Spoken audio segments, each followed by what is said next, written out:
Bismillahirrahmanirrahim. Assalamualaikum warahmatullahi wabarakatuh. Hi, how are you everyone? I hope that you are fine everywhere you are. So, in this material, we will discuss about the legal contract atau kontrak hukum in bahasa. I think that all of you have learned about this material in a long course. Ya, jadi mungkin kebanyakan dari kalian sudah pernah mempelajari materi ini dalam mata kuliah tersendiri. Namun bagaimana dalam penerapan penyusunan kontrak hukum dengan menggunakan bahasa Inggris? So, take a look at this material. Okay, the language of contract. Like in Indonesia, we sometimes see the English contract in some occasions. Jadi, di Indonesia, kadang-kadang kita cukup sering melihat penggunaan kontrak yang berbahasa Inggris dalam beberapa kasus, like the example below. Okay, this one about security measures for customer, and from the 1.1, the customer is responsible for acting in accordance with all security procedures and for making sure that any other users you have authorized also blank blank blank with all security procedures. So these sentences are related to security measures for the customer. Jadi untuk dua poin ini itu mengenai tindakan-tindakan keamanan yang perlu dilakukan oleh nasabah ya atau customer. Jadi untuk poin 1.1 ini bisa diartikan secara singkat bahwa customer ya itu bertanggung jawab untuk tunduk ya dengan semua prosedur keamanan dan juga untuk meyakinkan bahwa pengguna lain yang memang dirasa memiliki kepentingan ya itu juga harus tunduk dengan semua prosedur yang ada. Nah, jadi ini adalah contoh dari penggunaan bahasa Inggris dalam penyusunan kontrak. Okay, like in bahasa, there are some characteristics of the contract. Biasanya untuk kasus penyusunan kontrak, baik di bahasa Indonesia maupun juga di bahasa Inggris, tentu kita harus menggunakan bahasa yang tepat. Ya. Jangan menggunakan bahasa-bahasa yang informal, ya, gunakan bahasa formal. Dan terkadang bahasa kontrak itu juga dikondisikan agar pihak ketiga tidak membacanya secara detail. Jadi seperti ini contoh dari bahasa kontrak, bisa kalian lihat bahwa kalimat yang ada juga cukup panjang ya, kemudian tidak ada koma juga di sana ya, cukup panjang. Okay, even though there is a space left in A and B, can you guess where you usually read this contract? Walaupun kalimatnya ini tidak lengkap, bisakah Anda menebak di mana Anda biasanya menemukan kontrak dengan bahasa seperti ini? Oke, sebetulnya tadi di awal sudah saya singgung sedikit ya bahwa the customer itu artinya adalah nasabah, kemudian di sini ada juga bank staff, maka ini tentu it refers to the contract of uh, registering an account of the bank. Okay, next. And the first task for you is complete the space in the contract. Jadi coba Anda lengkapi bagian yang kosong ini yang ada di dalam dua kalimat kontrak hukum ini. Oke, jadi di sini ada, so there are 10 options that you can select to complete the space in the contract. Okay, they are informed until up to authorize. Oke, jadi dari point from B, C, and D, you have to complete the space to make it complete sentence of the contract. Jadi di sini untuk poin 1.2 ya, mungkin kita langsung artikan saja ke dalam bahasa Indonesia. The customer must take all reasonable steps.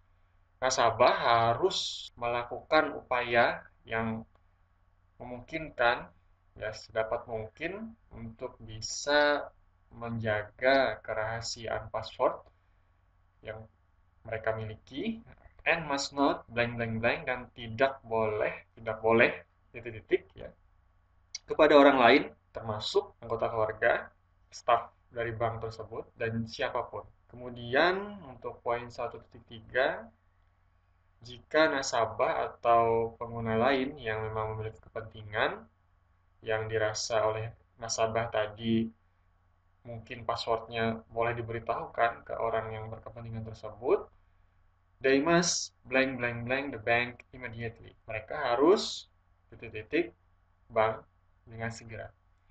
The bank will temporarily blank blank blank the customer's use.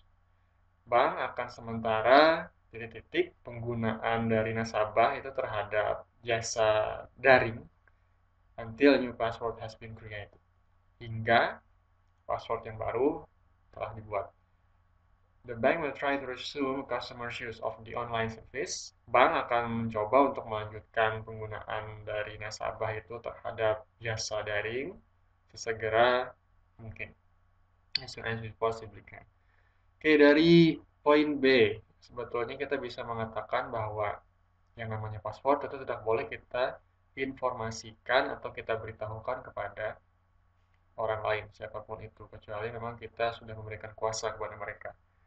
Okay, so from the information of the sentence, jadi di sini ada pilihan ya. Kalau inform bisa jadi, tetapi ada juga kalimat lain yang bisa digunakan untuk mewakili space B itu ya, yaitu render. Render itu juga hampir sama artinya dengan inform ya. Tetapi fungsinya di sini boleh jadi lebih cocok untuk mewakilkan, memberitahukan, must not, menyampaikan. So, the best answer for B is render. Okay, now C. Password yang diketahui, misalnya kita ingin memberikan kuasa, maka kita harus menginformasikan kepada bank ya dengan segera. Ya, informasi jika kita ingin translate-nya ke dalam bahasa Inggris, maka menginformasikan itu adalah inform. They must inform the bank immediately.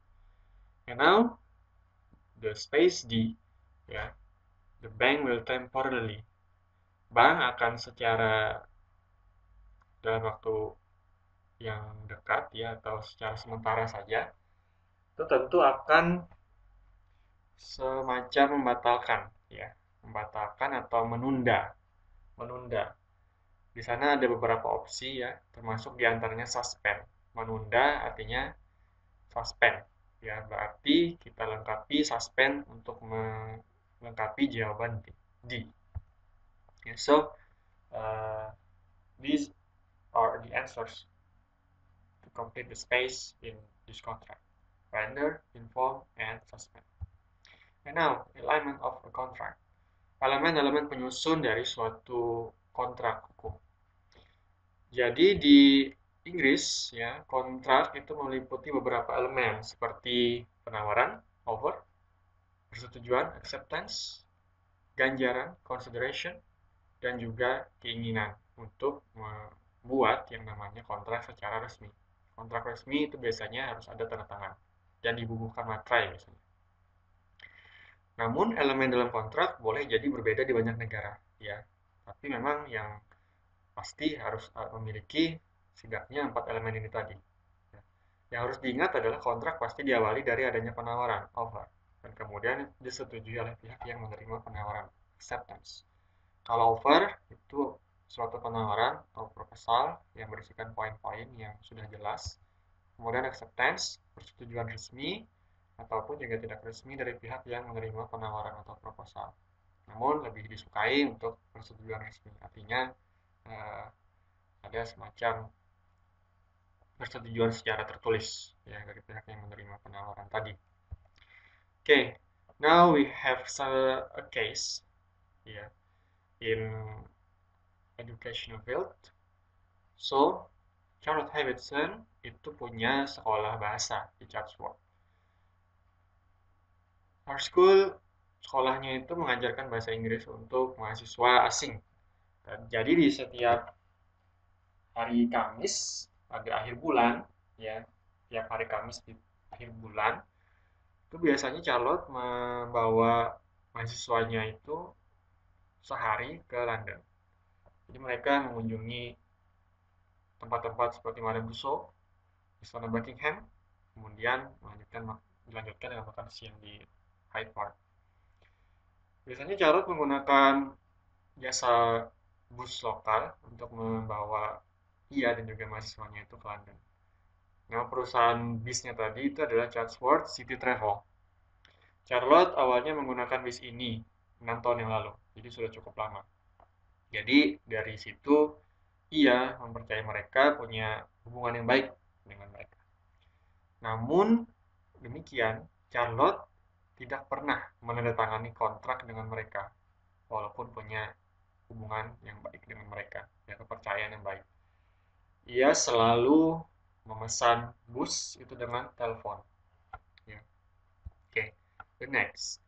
Pada 2 Juni, Charlotte menelpon perusahaan bus tersebut untuk memesan seperti biasa di akhir bulan, di hari Kamis. Namun sayangnya, pada saat ia menelpon, sedang jam makan siang dan tidak ada satupun yang menjawab teleponnya.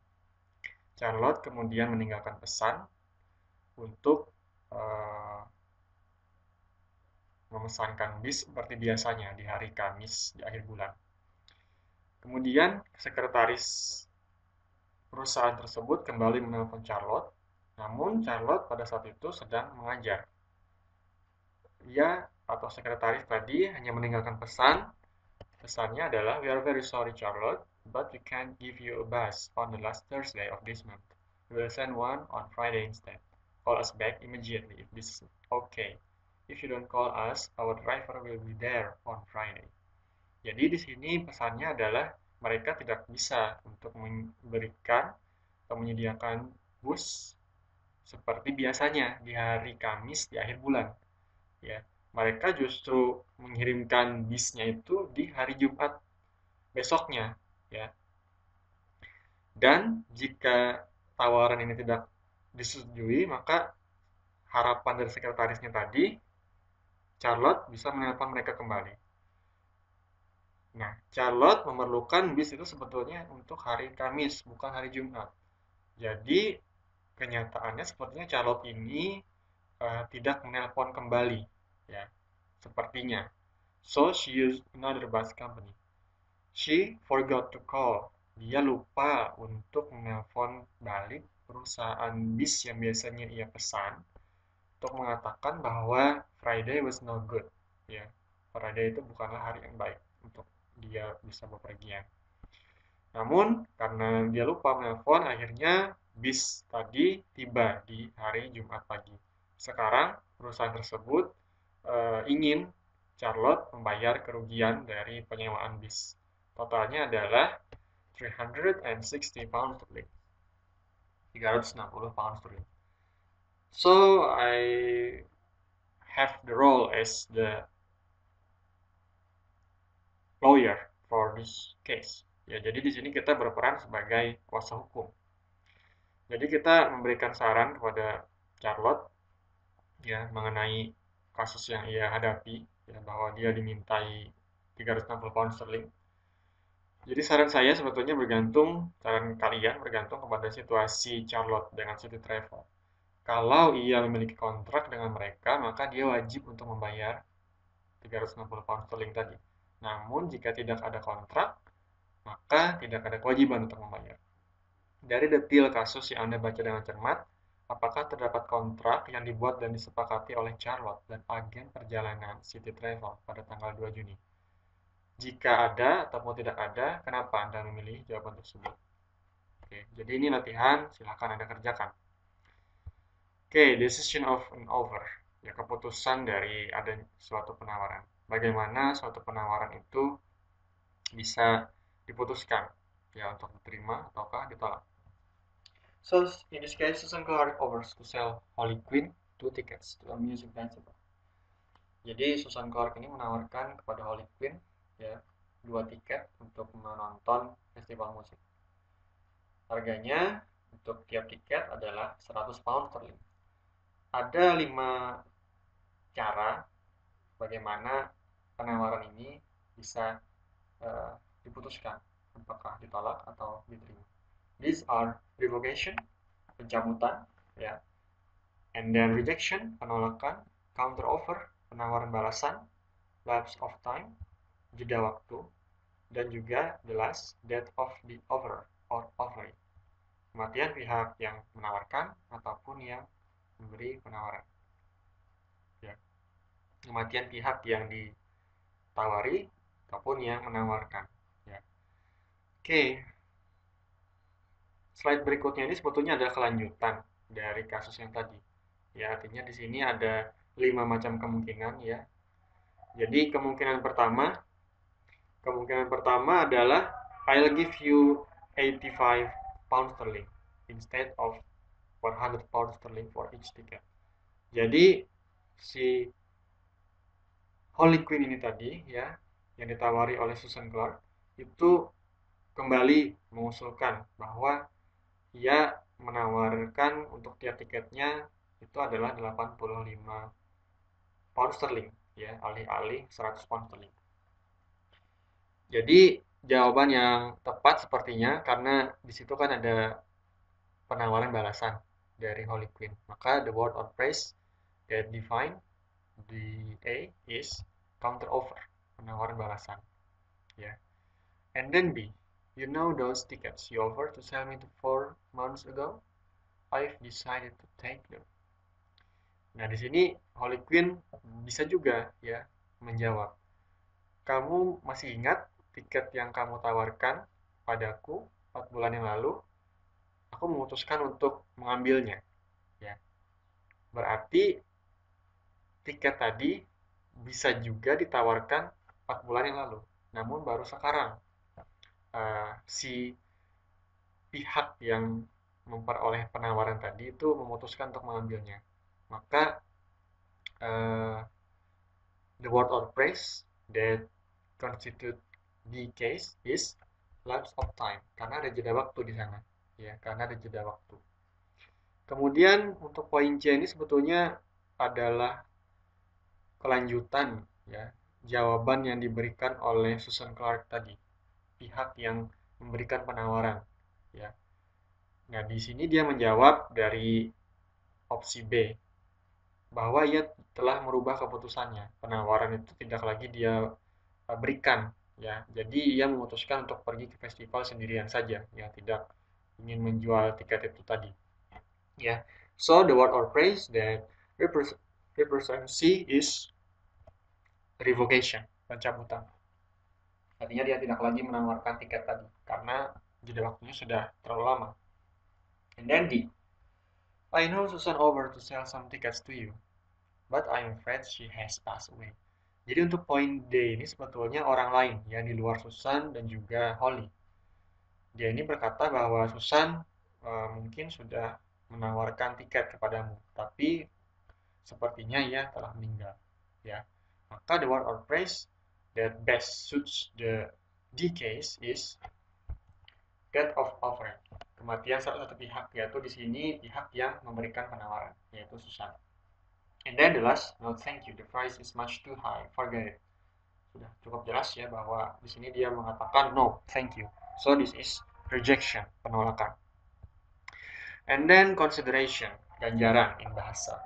Offer and acceptance are not good enough to make a contract. Biasanya penawaran juga penerimaan itu tidak cukup untuk membuat yang namanya kontrak. Ada 2 elemen lain yang diperlukan supaya suatu kontrak itu bisa dikatakan sebagai kontrak yang memang sesuai standar. They are intention to create a legal relationship, yaitu keinginan untuk mewujudkan yang namanya hubungan hukum secara resmi, ya, dan juga consideration, ganjaran. Apa itu consideration? Consideration itu adalah sesuatu yang suatu pihak janjikan untuk bisa diberikan ataupun janji ya untuk bisa melakukan sesuatu pada pihak lain. Kedua belah pihak wajib untuk memberikan yang namanya ganjaran ya untuk membuat yang namanya kontrak itu menjadi valid ya. Ada beberapa cara ya dalam hukum berbahasa Inggris yang bisa dikatakan oleh hakim hukum perdata itu sebagai ganjaran yang baik dan juga ganjaran yang kurang baik. Jadi biasanya consideration ini memuat beberapa hal, yaitu antara lain a promise to do something, a promise not to do something in the future. Biasanya kita mengatakannya juga forbearance, ya artinya janji untuk tidak melakukan sesuatu hal di masa mendatang. Ya. Kemudian goods, barang-barang, services, jasa, and the last money, uang. Ya. Okay, now we have to take a look at this explanation. From this case, I promise the next door neighbor to clean her home and garden while she had a vacation. Jadi aku berjanji kepada tetangga untuk membersihkan rumahnya dan juga kebunnya selama ia liburan. Namun, I don't want paid from her. Kita tidak mau dibayar olehnya, ya, dalam bentuk uang. But I was very busy, so that I couldn't clean her home and garden. Ya, tapi pada saat ia liburan, aku ternyata sangat sibuk, sehingga tidak mampu untuk membersihkan rumah dan juga kebunnya. Surely she was very mad at me, because she accused me not honor the promise I made. Tentu saja ia marah padaku karena ia menuduhku tidak menghargai janji yang kubuat. Oke, from this case, jadi dari kasus ini apakah perjanjian yang telah dibuat sudah memenuhi syarat adanya kontrak? What is your answer and explanation? Sesuatu dikatakan kontrak jika dua belah pihak sama-sama menjanjikan dan memberikan sesuatu. Kontrak sebetulnya tidak hanya berisikan penawaran dan penerimaan saja, tetapi juga ada ganjaran dan keinginan untuk mengesahkan kontrak atau ikatan secara legal. Keterangannya seperti ini. Dan tugas Anda adalah untuk menjawab apakah perjanjian yang dibuat ini sudah memenuhi syarat kontrak. Apa jawaban Anda? Telah pernyataan di atas untuk menunjukkan apakah adanya kontrak antara aku dalam kasus ini dan juga tetangga kita. Oke, ini adalah contoh dari statute ya, kontrak tertulis ya. Jadi bisa Anda lihat di sini bahwa kalimat-kalimat yang digunakan itu tentu kalimat yang lazim ya digunakan dalam kasus hukum ya, like plaintiff, kemudian sue, ya, kemudian judgment, and you have to get accustomed ya, harus terbiasa dengan istilah-istilah ini. So I think this is the end of our course ya. Jadi ini adalah akhir dari perkuliahan untuk pertemuan ini. I hope that you understand it very well, and I think it's enough. See you. Wassalamualaikum warahmatullahi wabarakatuh.